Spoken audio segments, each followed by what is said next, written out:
Selamat menikmati hari ini, hari yang baik yang Tuhan berikan buat kita semua. Nah, saya akan berbagi dengan tema. Tema ini bunyinya demikian. Apa yang kau lihat dan kau dengar akan mempengaruhi persepsimu tentang suatu hal. Saya ulangi ya.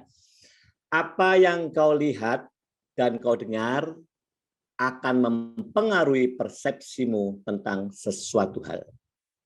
Dan ini berlaku buat semua manusia di muka bumi ini. Ya.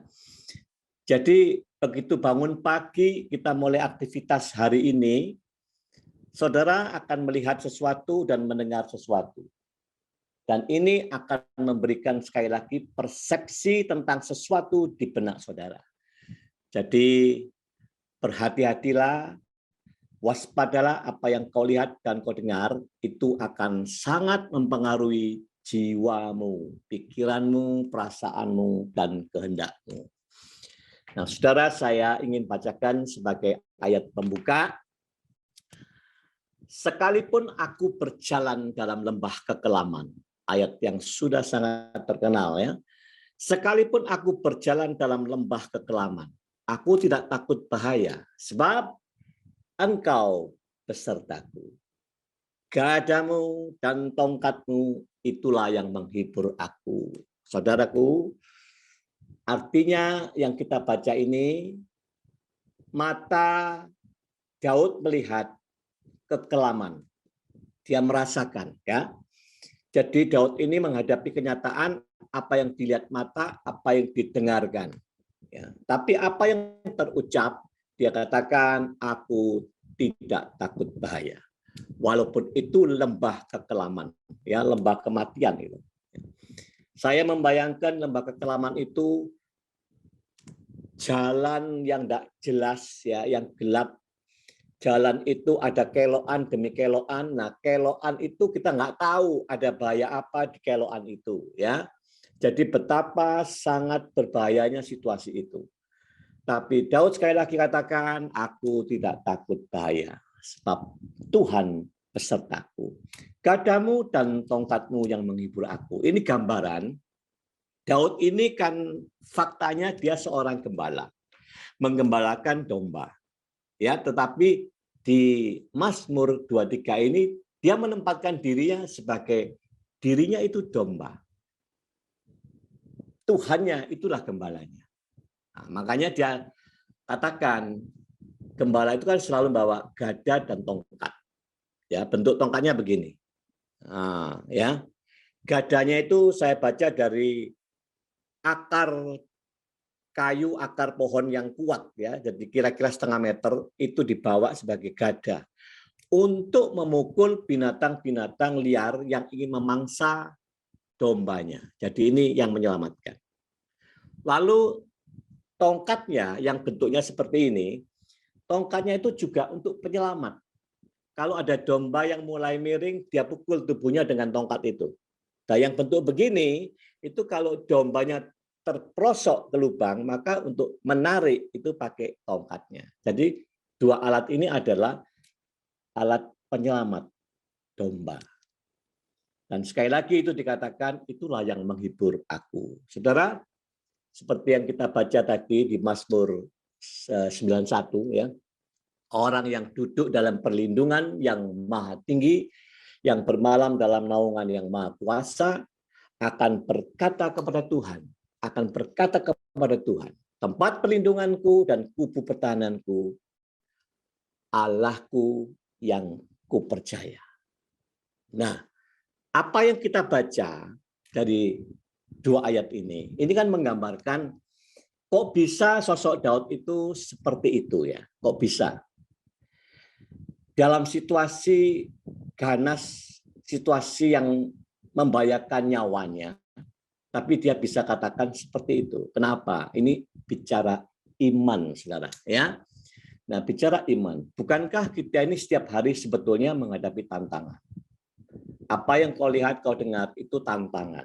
Ya, dan ini perlu saringan. Saudara dan saya ini membutuhkan iman. Ya, iman ini bagi orang percaya itu menurut saya segala-galanya. Ya. Kita tidak bisa hidup tanpa iman.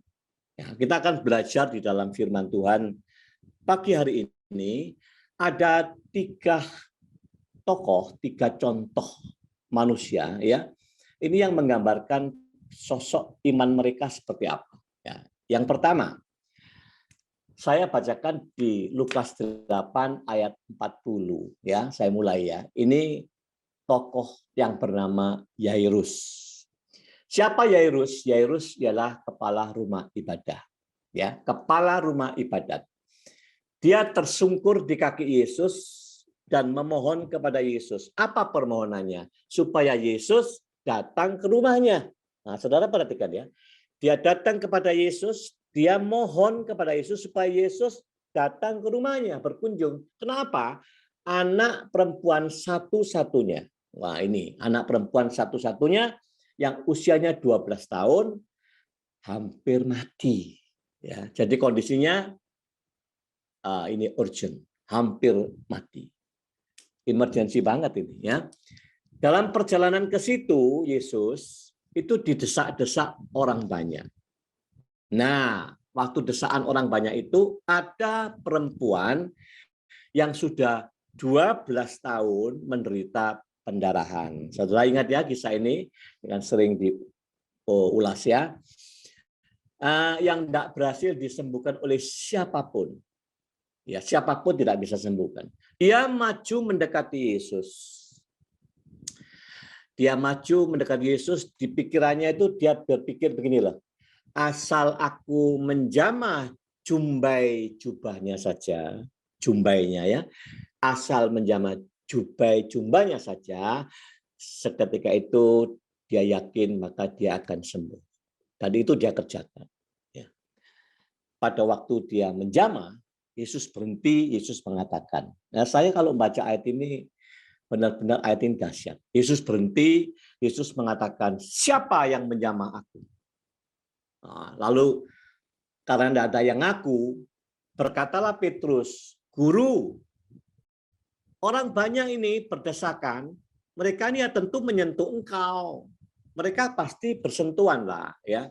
Kan orang seperti ini banyaknya. Tapi Yesus jawabnya lain. Yesus berkata, ada seorang yang menjamah aku, sebab aku merasa ada kuasa yang keluar dari diriku. Nah, saudara, Yesus sama-sama didesak, disentuh pakaiannya, jubahnya oleh orang banyak, tapi tidak ada kuasa yang keluar. Ya, tetapi begitu satu wanita ini menjamah, Yesus tahu kuasanya keluar. Nah, gitu ya. Coba Anda pikir, kenapa kuasa Yesus itu bisa keluar? Padahal orang lain yang jemaah yang sentuhan sama dia nggak ada kuasa yang keluar tuh. Nah, kuasa ini ditarik dari Yesus. Itu keluar karena iman. Saya berpikir betapa iman ini luar biasa, ya. Nah, jadi perempuan ini sembuh. Seketika itu sembuh. Nah, karena dia menjamah saja. Ya. Perempuan itu takut, saudara. Ya, tapi Yesus ngomong, hei anakku, imanmu telah menyelamatkan engkau. Pergilah dengan selamat. Selesailah kisah wanita itu. Ya. Lalu pada waktu mau melanjutkan perjalanan ke rumahnya Yairus, salah seorang keluarga kepala rumah ibadah itu datang dan bicara begini, anakmu udah mati. Yairus, anakmu udah mati, jadi kita nggak usah nyusahin Yesus. Yesus nggak perlu datang ke sana, anakmu sudah mati. Nah, Yesus mendengar ungkapan seperti ini, dia berkata kepada Yairus. Ini bahaya, saudara, apa yang didengar. Maka Yesus langsung tanggap, dia langsung menghadap kepada Yairus. Nah, apa yang dia katakan kepada Yairus? Jangan takut, percaya saja, dan anakmu akan selamat. Very simple. Jangan takut, percaya saja, anakmu akan selamat. Yesus mengerti sekali bahwa ungkapan, udahlah anakmu udah mati, ini bahaya ini, apa yang didengar. Maka Yesus langsung tanggap, sekali lagi dia bereaksi kepada Yairus. Dan benar, setelah dipraktekkan dikunjungi ke rumah itu, semua orang mentertawakan. Tapi Yesus ngomong itu tidur, ya. Orang lain ketawa, tapi Yesus membangkitkan anak itu dan anak itu hidup kembali. Saudara, sekali lagi inilah karena iman, ya. Karena iman percaya. Jadi saya kasih gambaran, imannya Yairus good. Yairus itu punya iman good. Tapi wanita pendaraan itu better, ya, lebih baik. Kenapa? Wanita pendaraan itu tidak perlu Yesus untuk numpangi tangan dia. Tidak perlu harus Yesus datang ke rumahnya. Tapi Yairus ingin Yesus kunjungi rumahnya untuk mendoakan, untuk menyembuhkan anaknya. Ya, jadi level wanita ini saya berpikir better, lebih baik. Nah, sekarang kita lihat satu ayat lagi. Matius 8 ini ya, ayat 5 nanti saudara boleh baca sampai seterusnya. Ini bicara tentang seorang perwira, ya, seorang perwira yang mohon kepada Yesus. Tuhan, Yesus, hambaku terbaring sakit, lumpuh, ya, dan sangat menderita. Dia minta tolong kepada Yesus. Yesus langsung merespon, aku akan datang menyembuhkan. Aku akan datang menyembuhkan. Saudara tahu jawabannya perwira itu apa? Tuhan, aku tidak layak menerima Tuhan dalam rumahku. Jadi kira-kira bahasa lainnya gini ya, nggak usah Tuhan Yesus, nggak usah ke rumahku, nggak usah repot-repot ke rumahku. Ya, cukup katakan saja sepatah kata. Ya. Kalau di kota saya, ya di Surabaya, itu kira-kira bahasanya begini. Udahlah, nggak usah repot ke rumah. Wis ngomong titiai, ya. Titiai itu artinya ngomong sedikit aja. Ya, katakan sepatah kata saja. Maka hambaku pasti akan sembuh. Saudara melihat reaksi perwira seperti ini, itu Alkitab mencatat. Setelah Yesus mendengar hal itu, heranlah ia dan berkata kepada mereka yang mengikuti Yesus, mereka mengatakan apa Yesus? Aku berkata kepadamu, sesungguhnya iman sebesar ini tidak pernah aku jumpai pada seorang pun di antara orang Israel. Alkitab mencatat sekali lagi, heranlah Yesus. Iman sebesar ini tidak pernah aku jumpai di antara orang-orang Israel. Jadi, saya ulangi ya, Yairus, imannya gimana? Good. Wanita pendaraan itu better. Perwira ini the best. Good, better, best. Perwira ini nggak perlu harus ngundang Yesus ke rumahnya. Nggak perlu numpangi tangan. Cukup, nggak usah ngerepoti, cukup Yesus katakan aja sembuh lagi. Nah, saudara, bukankah hari-hari ini masih terlalu banyak umat Tuhan, jemaat di gereja itu selalu ingin didoakan oleh pendetanya, ya. Saya sering kali kalau sudah khotbah turun dari mimbar, itu sering kali ada ibu-ibu kayak gitu. Terus mojok gitu, selalu minta doakan. Bukan keberatan doa, bukan ya. Tapi saya selalu ngajari, setelah saya doakan saya ngajari. Jangan tergantung imanmu kepada orang lain, kepada hamba Tuhan. Salah, enggak salah, tapi belajarlah engkau dewasa, ya, supaya imanmu itu maju. Saudara, saya ini sudah punya 2 orang cucu, ya. Nah, saya ini mau cerita anak mantu saya, ya. Jadi menantu saya itu dari anak laki saya nomor 2. Mereka menikah. Mereka itu awalnya, saya nggak ngerti kalau mereka nggak bersaksi. Mereka itu yang perempuan ini divonis dokter tidak bisa punya anak. Itu 3 dokter. Dokter pertama ngomong ngasih persentasenya kecil, ya kecil lah kamu untuk punya anak itu. Pindah ke dokter yang lain sama, persentasenya kemungkinan itu kecil, ya. Jadi harus dengan cara lain, gitu. Mulai susah. Lalu cari lagi dokter yang dianggap lebih pintar lagi. Dokter yang terakhir ini jawabannya malah lebih menyedihkan. Dia katakan, ya kemungkinan lahir itu kemungkinan bisa hamil ya kira-kira 1%. Ya. Jadi dengan kata lain, kau tak bisa hamil. Nah, langsung dia pulang nangis. Ya, nangis. Dia bicara sama Tuhan, Tuhan, aku nggak mau mandul. Aku nggak mau Tuhan, aku pengen kau kasih aku anak. Gitu. Nah, 3 dokter ini kan negatif semua. Apa yang kau dengar itu mempengaruhi. Tapi puji Tuhan lah ya, anak ini bertindak lain. Ya, dia punya saringan iman berbeda. Lalu pada waktu saya adakan komsel di rumah, anak ini kan ikut, anak mantu saya ini ikut, dia bersaksi. Lalu dia nangis. Nah, di situ dia katakan, ternyata Tuhan bisa putar ubahkan. Berapa hari setelah divonis, dia langsung hamil. Lahirlah anak pertama dengan selamat, dan bulan kemarin lahirlah anak yang kedua. Jadi cucu saya 2. Nah, ini bicara apa? Iman. Kalau menantu saya ini hanya mengandalkan yang dia dengar, dia down. Kalau dia tidak membentengi dengan kebenaran, dia tidak bangkitkan imannya, udahlah selesai. Ya, akan negatif, maka fisik dia akan semakin lemah, tidak baik.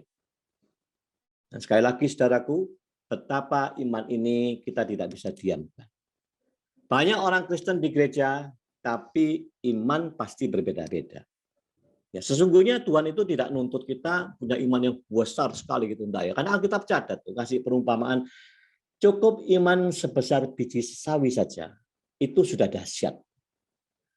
Ya kan? Biji sesawi, biji terkecil, maka itu sudah dahsyat dampaknya. Nah, saudara, hari-hari seperti ini orang-orang percaya, orang-orang Kristen, ini butuh, terutama mereka yang lagi tertekan, lagi di dalam kesesakan ya hari-hari ini, itu membutuhkan benteng iman yang baik. Ya. Nah, iman itu bagaimana supaya tumbuh dengan baik? Itu saya baca di Yakobus 2 ayat 22 kalau tidak salah ya. Iman itu selalu bekerja sama dengan perbuatan. Jadi iman bekerja sama dengan perbuatan. Dan oleh perbuatan ini, iman jadi sempurna. Ini iman, percaya, ini perbuatan. Selalu bekerja sama bareng. Karena selalu bersamaan dengan perbuatan, maka perbuatan ini yang mensempurnakan iman. Oh, luar biasa. Maka itulah Tuhan ingin memberikan sesuatu yang mustahil menjadi tidak mustahil itu pada saat kapan? Pada saat engkau bertindak dari imanmu. Kalau engkau tidak bertindak, ya Tuhan tidak bisa. Padahal Tuhan sudah ngomong kan, orang yang percaya tidak yang mustahil bagi orang yang percaya. Kalau bagi Yesus memang nggak ada yang mustahil, tapi juga diungkapkan bagi orang yang percaya pun nggak ada mustahil itu. Gitu. Ya. Jadi kuncinya di mana? Kalau sudah iman, bertindak. Biarlah saudara-saudaraku di Amerika hari ini yang menyambut hari yang baik ini, hari yang pagi, yang sebentar kau akan melihat dan mendengar, Engkau akan menangkapnya secara benar, sebagaimana firman Tuhan. Sebab engkau punya iman yang baik. Oleh sebab itu sekali lagi, mari nikmatilah hari ini, pagi yang baik ini, dengan iman yang benar di hadapan Tuhan. Dan saya percaya, perjalanan hidup kita sepanjang hari ini pasti selalu yang terbaik Tuhan berikan. Amin. Mari kita berdoa. Terima kasih Tuhan Yesus, Roh Kudus yang baik. Biarlah mulut hamba-Mu boleh berhenti menyampaikan kebenaran ini. Dan biarlah benih firman yang sudah ada di telinga setiap umat-Mu, khususnya saudara-saudaraku yang di Amerika itu, Tuhan biarlah itu bertumbuh. Biarlah firman yang diterima itu juga menyirami keadaan imannya saat ini. boleh semakin bergelora, semakin tumbuh kuat, dan mereka sanggup menghadapi hari demi hari. Apa yang mereka lihat, mereka dengar, tidak menggoncangkan imannya. Terima kasih Roh Kudus. Inilah kami serahkan kehidupan kami sepanjang hari ini. Haleluya. Amin. Tuhan memberkati.